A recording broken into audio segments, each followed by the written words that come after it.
Welcome to Energy Stew. This is Peter Roth, your host, and I'd like to ask you, there are changes ahead, and how big do you think they're going to be?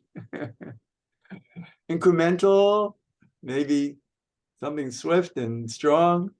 What are we looking forward to? And how are we going to know, even as it happens, what to expect from it? And I'm going to interview a wonderful man for this interview to tell us his story about his search for the future. As we're all searching to keep on top of it as much as we can. And he has a great story to tell about his life and where he thinks we're going and a lot about it. He's really a brilliant man. So I want to introduce Rob Potter to Energy Stew. Rob, welcome.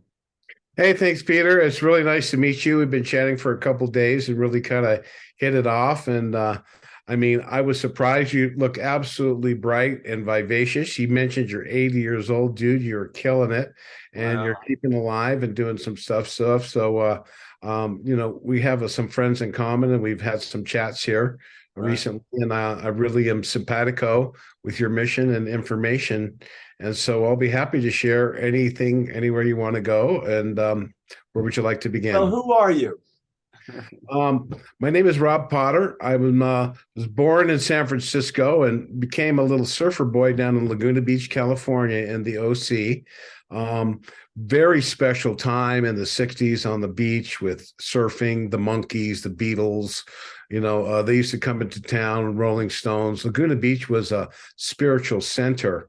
A long, long time ago, in the Galaxy Four-Way, there's a guy named George Adamski who in the 40s lived in Laguna Beach. He became one of the first contactees of Venusian, which kind of segues into my life. Slowly. You went through that very quickly. He became what? He became a contactee of the Venusians in 1952. Venusians. What are Venusians? People who live on the planet Venus and who've been our guardian sister world planet. Okay, so that's going to be new for a lot of the audience. And we'll share that. We can get into that. Yeah, because it's really important. Because I remember hearing that of the different planets in our solar system, Venus is the friendliest place. It's a highest manifestation of love on the physical plane. There are 420 moons in our solar system. So there's a lot of life on all of them. There's outposts and various races and so forth. That's a little bit later in my story. But as a young man, I met a guy named Fred Bell. And when I was in high school, I was into pyramids. And a girl goes, "Oh, I know the Pyramid Man." And I go, "The Pyramid Man? Really? Tell me about it." So I go up to his house. And he did have pyramids all over the place. And he wasn't there. I met his girlfriend that came in. And he was a very unique, kind of a Renaissance man character. He studied the shockwave of the atomic bomb at the age of 15. His great uncle invented the telephone. His father invented the alternator and the transmission for Henry Ford. Fred Bell, born in 1943, was being bounced on the lap of Bob McCulloch and Bob Johnson of the engines of the boats. And Henry Ford was definitely trying to build a hemp car, and they outlawed hemp because of it. And Henry Ford kept growing hemp, and he made a hemp car built out of pressed fiber. The whole thing was hemp except for the engine. And so Fred was aware of the kind of the deep state cover-up from an early age, the age of 15, studying the shockwave of the atomic bomb. He was conscripted in the Air Force at 16, which is illegal, right before his 17th birthday. And he became a PhD in physics at the age of 17. Wow. So he became a doctor. And then by 19, at the age of 20, they had a brand new radar set kind of based on the Philadelphia experiment. It's called the ANFS P 38, I believe it was, and it could fry an egg. It was at the farthest westernmost point in California off Point Reyes Coast, and he watched the UFOs coming in during the Cuban Missile Crisis and vectoring down at 15,000 miles an hour. He made a stink, became a whistleblower, and they basically set him up to look crazy. They gave him an honorable discharge, and he went to work for NASA. Let's repeat the story again. He goes into NASA. He sees a bunch of shoddy workmanship, which you can hear from Bill Tompkins, a famous contactee who came out, who helped the government build the secret space program. He wrote a book, Selected by Extraterrestrials, had many conversations with him privately. I introduced him from my friend Frank Chile to me. I handed him to Michael Salla, and he became quite a force of explanation of the secret technology that we possess. So anyway, I worked with Fred, and then basically he became at NASA. They were doing shoddy workmanship on the interior. He was working in the capsule, electrician, 20 years old. He knows his stuff. His great uncle invented the telephone, for God's sake. So the guy knows his stuff. And he complains all the way up the chain, and they say, "Shut up, kid. Shut up, kid." He's walking down the hall with Werner von Braun. He goes, "Mr. Brown, you were going to have a problem. There's shoddy workmanship going on, under my watch there on the capsule. Who is this kid? Bell, I've heard about you." He just went on, was fired the next day. He filed suit with the ALCU, and a year and a half later, they said, "Oh, please, Fred Bell, come back and be in charge of all quality control electrically." And he said, "No." But because of 3 men died on the Cape, right where he said, there's shoddy workmanship. So he was a sharp whistleblower, and then he worked for JPL and Rockwell, and the extraterrestrial activity didn't stop then. And he also was studying under an Indian guru in San Francisco. So flash forward to me, Laguna Beach, in the early 70s. I meet him. By 1979, I'm being taken out of his house in astral journeys in a kind of a metaphysical contact experience, which is kind of a programmed esoteric leaving of the body. I would practice certain breathing exercises, and I would come up and I would set incense, and I would sit in the middle of these. It's like these. I have these pyramid systems that we build and make. I'll show them to you. We have a bunch of them. This is actually an audio program. I can't have see a what video, but it's going to be aired on a radio, internet radio. Okay, I didn't have to shave. My goodness. Well, eventually it'll be on YouTube. Anyway, so my website, folks can go there now if they want while they're listening here. Oh yeah, good. It's the THE Promise, PROMISE, revealed, REVEALED.net. Once again, the Promise, PROMISE, REVEALED@gmail.net. And then there is a section that says about me. Wait a minute, at Gmail or just? I'm sorry. Net. Sorry, the Promise Revealed at Gmail is my email. Your email is thepromiserevealed@gmail.com. No, gmail.com, right? I'm sorry. Thanks. And my website is .net. Right. So yeah, I'm like a toddler with 3 thumbs on the internet, but I've managed to accumulate a lot of information there through my friend. And Fred Bell and I started having contacts with the Pleiadians, out of body and other. And then in 1982 and 84, I started having contact experiences with the Venusians, including in 2003 meeting Valiant Thor along with 2 women and another gentleman. And I met quite a few of them throughout the years, and those stories are fun and interesting. But I've always been seeking knowledge and truth. And from my experiences of witnessing craft and leaving Fred's house and having lights follow me down the hill, I was getting a little bit insistent on having more information. And then I think it was in 83 or 84, another famous contactee who I was studying under named Gabriel Green called me and told me there was the Ascended Master Hilarion was sending a teacher for me. And that was a whole experience, which culminated in a spaceship coming down and landing in front of me with 3 witnesses and me having a conversation. And so I didn't really get going on sharing the information in a public way until 2011 or 12 is when I really decided it was time to come out, and because there's so much misinformation and confusion. And Well, that's about how are we going forward, because we've been living in a world of deceit, corruption, greed, and there's so much hidden from us technologically that it's a crime. It's an amazing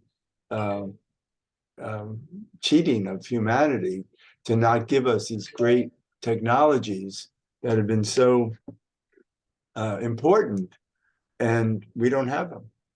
And going forward, we're coming into wonderful revelations about these lost technologies. Or they're not lost, the government has been using them for a long time, but without our knowledge.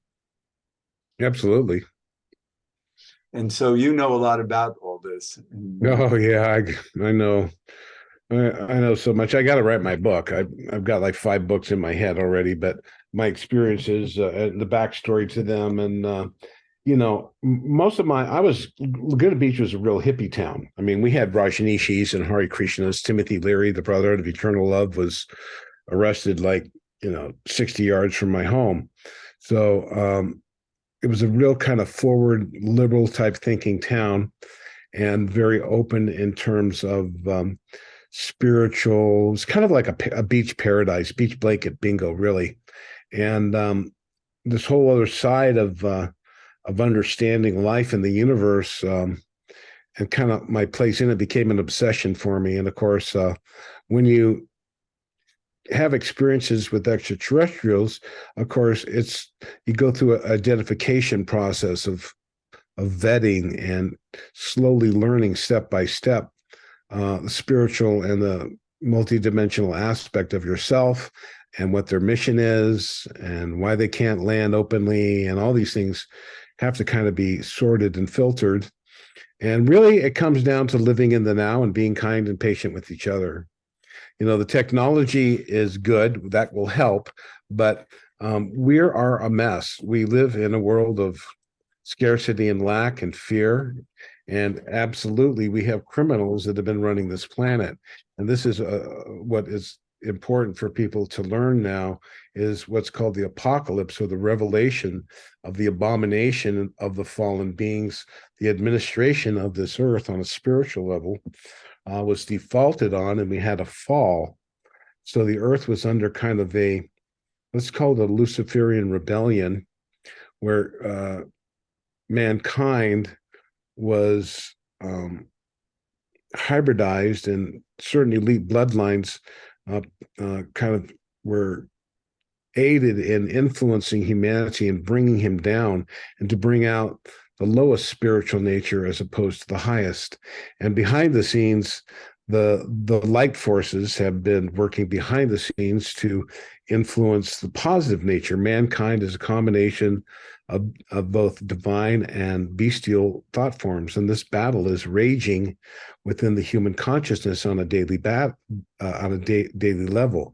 In what's called the Bhagavad Gita, the interpretation by Paramahansa Yogananda, which is the best ever.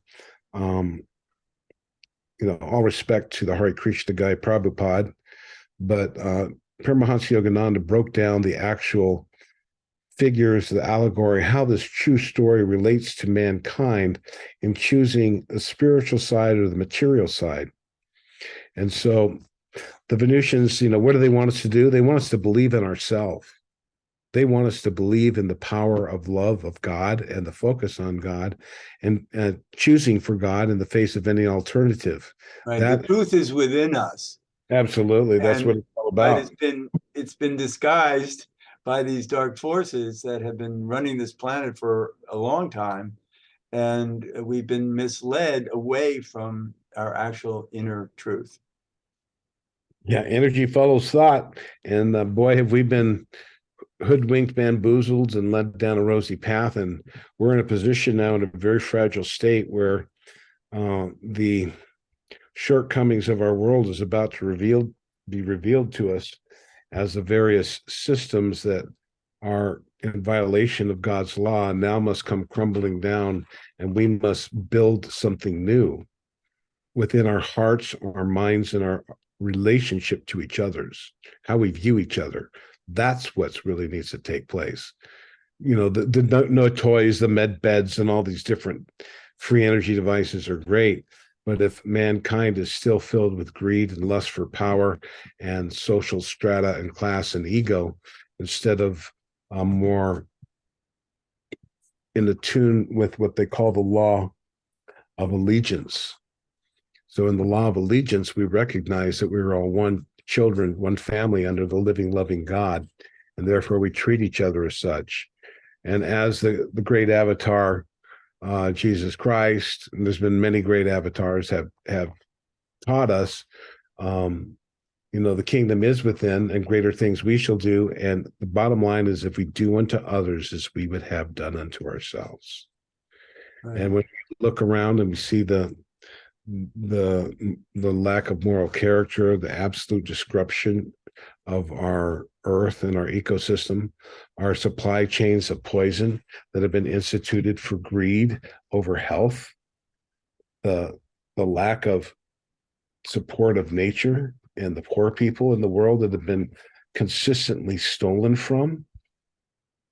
Oh my goodness, this whole system is a train crashing. Ladies and gentlemen, it's a giant oil tanker. It's coming into the harbor, and we are going to crash. But guess what? It's going to help us in the long run. This challenge will allow mankind to come together. After a hurricane, after a tornado, people come together, pull people out of the rubble, and the chosen or the survivors move on. But we have to realize how we got here. It's by giving our sovereignty away to a national government that has nothing but elite, hybrid families that feel entitled to steal and to pillage and to destroy, and to create wars against people over power and control. We have to stop participating in the illusion. God bless the patriots who want to protect America, but you got to have some use your own thinking and refuse the orders to kill people that are not attacking you. This is all designed to create farms of feeding of an energy system that lives on electrical frequency of humans. It's literally so deep that the average person is not going to be able to understand. There have been a lot of dark forces, and now we're coming to a time where many of them have been eliminated, and there's an increased consciousness coming to this planet that's going to really help people wake up and in a more enlightened state really understand what's true. I believe that absolutely. A lot of the heavy duty, as the Venusians called them, intruders or interlopers, have been removed. They were able to take over the planet 16,000 years ago before the last flood. There were a lot of battles going on. There were a lot of different extraterrestrial races and humans here. And genetics is actually kind of a coin of the realm. And I think most genetics people should be left alone to grow, but Earth was a particular place for biochemical testing. A lot of races had interest in the human genome, and they got a lot of greedy. And just because they have higher technology and frequencies doesn't mean that they had the spiritual knowledge. And these people literally, they do have Death Stars, and the battles were outrageous. So they agreed to have these councils, and whenever councils were called, everyone had to agree on it. They're still within those interdimensional areas, like in the sixth dimension, everything there's kind of more of a material aspect to it. So the universe is so broad. We're just down here on this earth, and we're just I'll just call ourselves little embryos in a development. At the same time, because of the influence and the position of Earth, we are kind of a genetic royalty with a lot of different races, and it's been considered very strong genetic line that will be able to transpose a lot of higher spiritual functions in the flesh. Right. So we have the potential for incredibly wonderful progress and a wonderful future. And so much is being cleared away so we can get to the heart of the matter. Mm-hmm. You have any questions? You can ask me any questions about that. Well, I mean, it's endless, the amount of questions, because it's, there's so much history of so much that has been disguised. And even recently, we've been through a lot of disguised science, disguised medicine, all kinds of tricks to fool us, and it's all falling apart. And now, because truth finds its way, evil ends up destroying itself. It just takes time. And now we're at a time where the light is really coming through.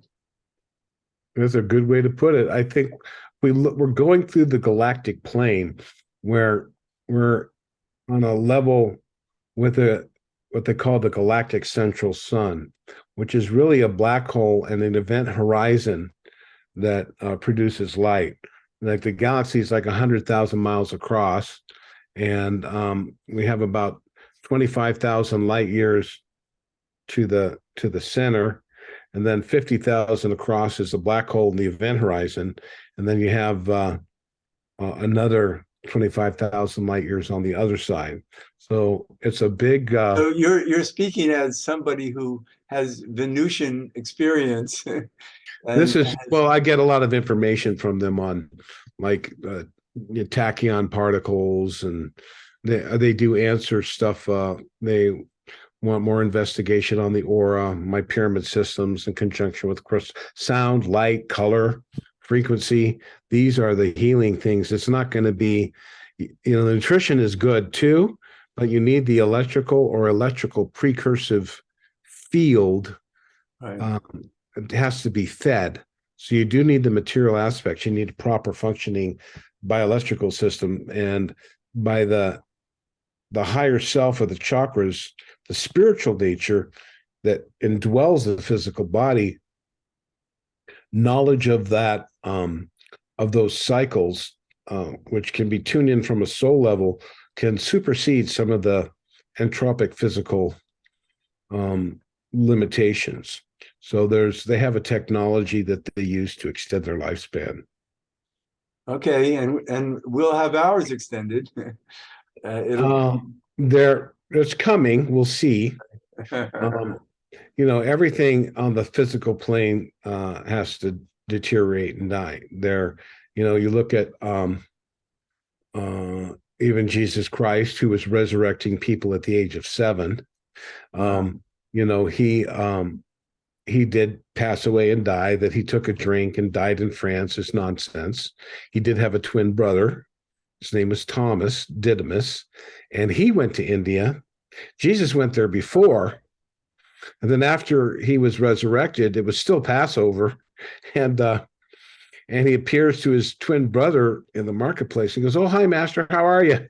He's already seen him. He's already been, appearing. Yeah, there are a lot of wonderful stories about what happened to his later life, and where he was, and he walked the Americas. He went in a spaceship and he landed. He was Kukulkan in Tulum. He was Quetzalcoatl in Mexico. He was Tacoma in Seattle. Wow. And so he traveled the world. He even went inside the earth and did a lot of stuff to the fallen beings there. He was a pretty powerful guy after he resurrected. So there is a mission and a plan to establish certain teachings, and as the frequencies of the earth now and the light is activating our DNA, Peter. So what you said is more light. Light is knowledge. Knowledge is power. Right. That's why they hide the knowledge. Light is all about information, and so it's so wonderful to talk with you. It's enlightening, And I think our audience, a lot of what you said is new to the audience. And it's like, what did he say? And so it's an education, because there's so much that has been hidden from us by forces that really want us to be ignorant. And now, in the future, we're going to be awakened about things that we never could understand before, and might have even trouble grasping because it's so different than what we've been attuned to. But we're getting near the end of the show, and this has been a great time. Thank you so much. It's so much fun hearing My pleasure. about you and what you know. I think people should know that there is a bright, big, bright, beautiful future. The good guys are winning behind the scenes, and we're not alone, never have been, never will be alone. God would be called the isness, always is, was, and will be, the pure creative essence force. It's not a being, it's reflected in the grand central sun, which is our central galactic sun, to all the suns in ours, and then to the sun within us, the pineal gland, the seven spirits, and this whole frequency thing, as above, so below, is a reality. And we, in fact, are the Christ, our God in manifestation. And as we step into that, right, we can be that. That's wonderful. Yeah. And so this has been terrific. And let's tell everybody how to reach you again. thepromiserevealed.net. And then I have a summer conference this year. I'm having a woman from Venus who's 200 years old, who's come out of retirement 3 times for me, is coming. Great. You can read my website. On my website, thepromiserevealed.net, you can see my YouTube channel. I've just done interviews with Alex Collier, Tony Rodriguez, Victoria Liljenquist, Ismael Perez, my friend Raymond Keller, and a lot of different people. I'm pumping out some information here. And it's time for people to let go of all their judgment, hatred, bigotry, and to see God in everyone and treat each other as such. And thank you for having me on. And I'm also going to be in England in August. I'm doing a book signing with my friend Raymond Keller on the Gospel of Thomas that my friend wrote. And then we're going to be speaking in Glastonbury there. It's going to be a great time. And the Mount Shasta Summer Conference, if it's not too late, folks, look it up and grab a ticket. Yeah, your website has all the information they need, right? Yeah, thank you so much. Right. All right, Peter, let's stop. All right, Rob, this is so great. I'm so happy that we could talk. You're wonderful, and I'm so glad we could do this. Thank you so much, my brother. God bless you. And this is Peter Roth, your host of Energy Stew at prn.live. I can be reached at Peter at Heartriver, Heart River.org. And love to hear from you. Thanks so much for listening.